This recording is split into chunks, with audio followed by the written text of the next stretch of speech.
A quiet contradiction is emerging at the core of how the United States is dealing with Canada, and it's becoming harder to overlook. For a long time, Donald Trump has pushed the idea that America doesn't rely on Canada, that it can stand on its own, and that its economic power gives it the upper hand in any negotiation. But recent developments suggest something very different.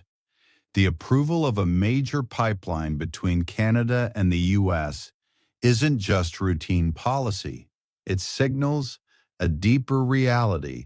Despite the rhetoric, both economies remain tightly connected, and decisions like this reveal just how much interdependence still exists beneath the surface. At the same time, Mark Carney appears to be shifting Canada's approach. Rather than maintaining a cooperative stance, he's leaning toward a more controlled and strategic position, one that reflects growing awareness of Canada's leverage in this relationship.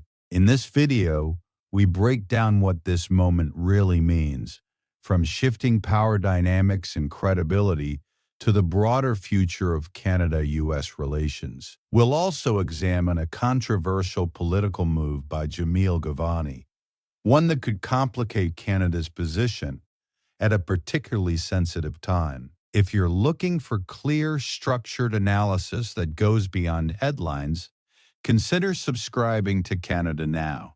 We don't need anything from Canada. Donald Trump, quote, let's approve a pipeline. What are we to make of that? Well, it makes that he doesn't seem to stick to his messaging all the time. I think what Donald Trump likes is what benefits the U.S. And listen, their relationship with Canada benefits them. Our relationship with the U.S. benefits us. We are intertwined. We always have been intertwined. So this idea that both countries can operate in this silo of independence is kind of a bit... At the core of this situation is a contradiction that extends beyond politics and into strategic reality. Under Donald Trump's leadership, the United States has consistently promoted the idea of economic independence, often portraying Canada as optional rather than essential. This stance has been reinforced through tariffs, hardline negotiations, and an America First approach that prioritizes domestic interests over traditional alliances. Yet the approval of a major pipeline tied to Canadian energy tells a different story. It exposes a gap between what is said publicly and what is required in practice. Canadian energy is not a minor factor in the American economy. It plays a critical role in supporting industry, stabilizing energy prices, and ensuring long-term economic security. The relationship between the two countries is not temporary or convenient. It is deeply embedded and structural. Even within policy circles in Washington, there is an understanding that a complete economic separation is unrealistic. It exists more as political messaging than as a viable strategy. What this creates is a pattern, strong rhetoric designed to project independence, while actual policy decisions continue to reflect interdependence. And in negotiations, that disconnect matters. When the other side recognizes the gap between words and actions, it weakens the credibility of pressure tactics and makes it far more difficult to maintain leverage. There are multiple routes where there could be a pipeline, including the possibility of a pipeline to the United States, and in news flow and advances in the last 24 hours. Again, we have to think about it in that broader context. Second point, there is real demand. I mean, one of the lessons of this war in Iran is the need for energy security. That they knew that to begin with in our partners in Asia, but they very much know that now. There is a strategic advantage for Canada to diversify our markets to Asia, and there are various options in order to achieve that. So is it more likely than not? There are certainly scenarios. Part of our job is to figure out ways. What makes this moment especially important is not just the contradiction itself, but how Canada is choosing to respond. Mark Carney has adopted a strategy that is calm in tone, but highly intentional in execution. Instead of rushing to celebrate the pipeline as a win or reacting emotionally, he places it within a larger strategic framework, one built on flexibility, long-term positioning, and the clear signal that Canada has alternatives. By highlighting expanded access to Asian markets and other export pathways, Carney is not simply shifting rhetoric. He is shifting structure. Diversification changes the balance of power. A country tied to a single major partner negotiates from limitation. A country building multiple options negotiates from strength. And that optionality becomes leverage. It sends a message that Canada is no longer confined to one economic relationship. In doing so, Carney reframes the entire dynamic. The focus moves away from how Canada responds to pressure from the United States under Donald Trump and toward how the United States must now adapt to Canada's expanding strategic choices. This marks a shift from reactive diplomacy to proactive positioning. At the same time, a deeper issue continues to shape Canada-U.S. relations: unpredictability. The challenge is not just disagreement, but inconsistency. There is growing recognition among policymakers that positions can change quickly, sometimes within days, driven by shifting political priorities. That kind of volatility complicates long-term agreements. Trade frameworks depend not only on shared interests, but on reliability. When consistency weakens, so does trust, and when trust becomes uncertain, countries begin to adjust. They hedge risks, diversify partnerships, strengthen domestic industries, and reduce exposure wherever possible. Canada's current strategy, attracting foreign investment, reinforcing internal capacity, and expanding global trade links, fits directly into this logic. It is not just about growth, it is about insulating itself from instability.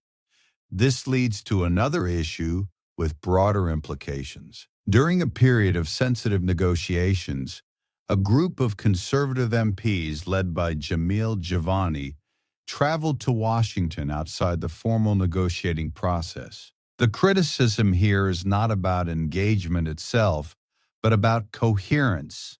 In high-stakes negotiations, clarity matters. Multiple unofficial channels risk creating confusion around authority, priorities, and national position. Analysts argue that such moves can appear more symbolic than substantive, offering little real value while potentially complicating official efforts. Carney's response reflects discipline without escalation. He acknowledges that individuals can engage internationally, but draws a firm boundary. Only the government holds the authority to negotiate on Canada's behalf. That distinction is critical, because in negotiations of this scale, fragmentation is not just inefficient, it is a strategic weakness. Hi, Prime Minister. Thanks for taking our questions. Sharif Hassan from the Canadian Press. Yes. My question is that do you think that the conservative diplomatic missions to Washington, D.C. help or hurt your government's efforts as you are negotiating with Americans? Well, look, we're both free countries, so people can go where they wish. Any information it has not been our experience that people have gone to Washington and have learned anything new, nor has it been that they have learned everything that is either being discussed on the table or where the negotiations are. In the end, there's one negotiator for Canada, and that is the government of Canada. Our interlocutors in the United States are generous people. They're generous with their time. and it's good of them to meet a host of Canadians coming down. But in the end, they know and we know that we're the negotiators. So thank you.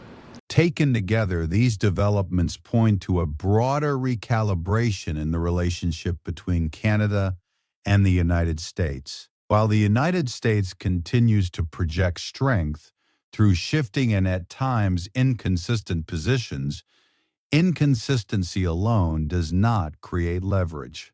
True leverage is built on interdependence, the availability of alternatives, and the ability to absorb disruption when conditions change.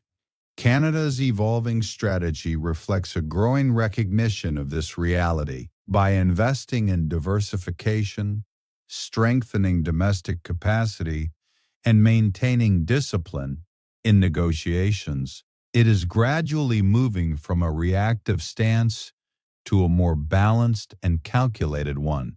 At the same time, fluctuations in U.S. messaging and policy raise deeper questions about credibility and reliability, factors that are central to any long-term agreement.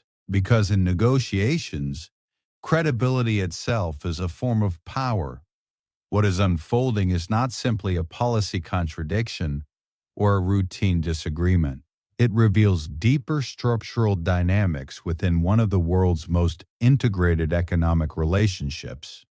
On one side, there is continued reliance on assertive rhetoric and short-term pressure.